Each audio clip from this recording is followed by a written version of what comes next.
You hear the year 1929 and you immediately think stock market crash. But look, this wasn't just some dusty historical event. It was a masterclass in systemic risk, leverage, and frankly, mass psychology. So let's get into it.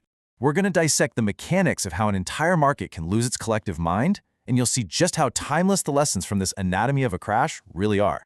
Almost a decade before the crash, H.G. Wells wrote this, and it is the perfect way to frame what we're about to talk about. The collapse of 1929 wasn't just a financial failure, it was a catastrophic failure of education. All these new, shiny financial tools were being created, and they were moving way faster than the public's ability to understand the insane risks they were taking on. So how did things get so out of hand? Well, in the 1920s, stock trading went through this massive transformation. What was once seen as a kind of grubby endeavor for Wall Street insiders suddenly became a national obsession. The market became this new kind of religion, and it promised incredible wealth to literally anyone who had enough faith to play the game. And at the absolute heart of this new religion was a huge cultural shift: the magic of credit. Americans were already getting used to buying cars and radios on installment plans. And Wall Street, well, they looked at this and thought, hey, why can't we apply that to stocks? They called it buying on margin. All of a sudden, borrowing wasn't just for a house anymore. It became a national financial strategy built on this rock-solid, unwavering faith that tomorrow's stock prices would always be higher. Now this is where it gets really interesting. We have to look at the actual machinery that supercharged this whole boom. It was a system built on one of the most powerful and dangerous forces in all of finance: leverage. So the core engine here was buying on margin. It sounds simple enough, right? You want to buy a stock, but you don't need all the cash up front. Nope.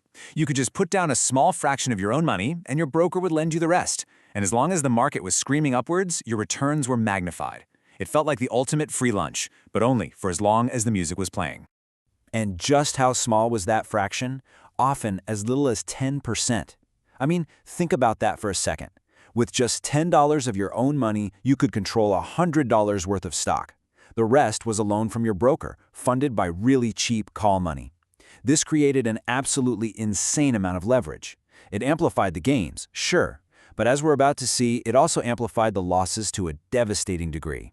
And if buying on margin wasn't risky enough, they added another layer to the machine: investment trusts. Here's the brilliant and terrifying way it worked. First, a trust sells shares to the public to get a pile of cash. Second, it uses that cash, plus more borrowed money, to buy stocks. But here's the kicker, step 3. A brand new trust would be created just to buy shares in the first trust.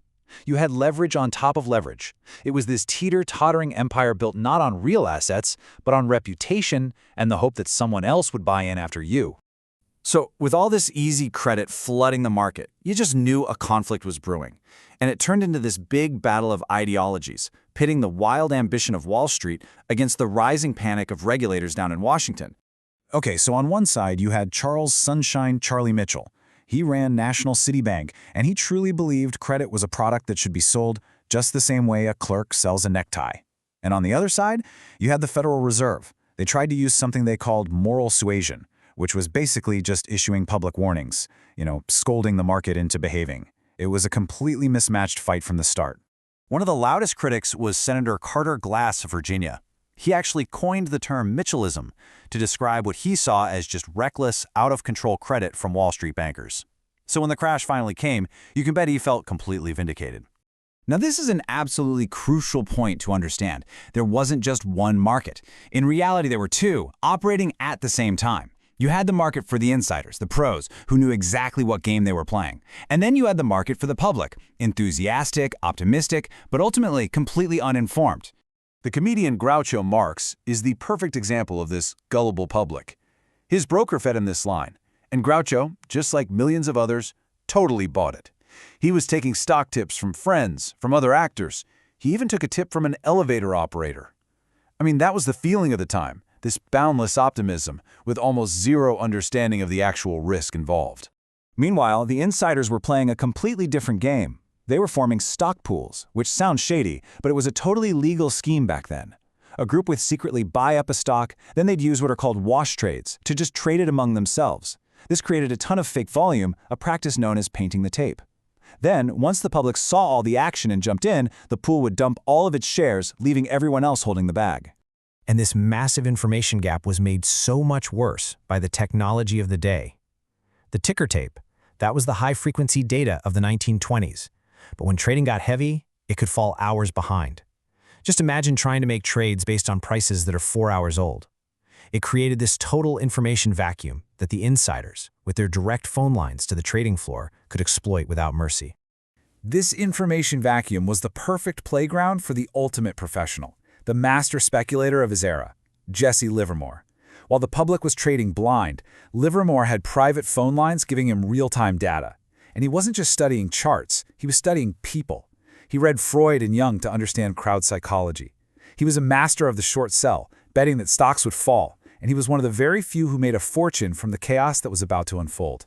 And believe me, that chaos was coming. This whole leveraged system was built on a very fragile foundation of confidence. And when that confidence finally cracked, the entire thing started to unravel with absolutely breathtaking speed. Ernest Hemingway's famous line perfectly captures what happened. For months, you could see the warning signs, little cracks in the foundation. But the actual collapse of confidence, which is the lifeblood of any economy, that didn't happen gradually. It happened suddenly, over the course of just a few brutal days. It kicked off on Black Thursday with a massive sell-off. The ticker fell hopelessly behind. By Black Monday, systemic liquidity was just evaporating. Margin calls, the brokers demanding more cash, wiped out countless investors, which forced even more selling. And then came Black Tuesday. That was the day the system simply broke under the intense margin compression. In a final desperate move, Charles Mitchell himself, the guy who championed all this easy credit, personally walked over to JP Morgan and took out a $12 million loan. It was a staggering amount of money, and he used it to buy his own bank's stock to try and stop the bleeding. It was this huge, dramatic gesture, but in the end, it was completely useless. The damage was done. Look, the crash didn't just destroy portfolios. It shattered an entire generation's faith in the market, in the banks, in the very idea of American prosperity. The psychological scars from this would last for decades.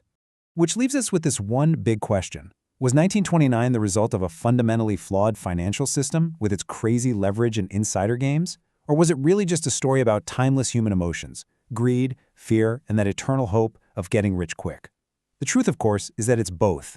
The system provided the tools, but it was human nature that pulled the trigger. And that combination, that's precisely what makes the story of 1929 so dangerously relevant, even today.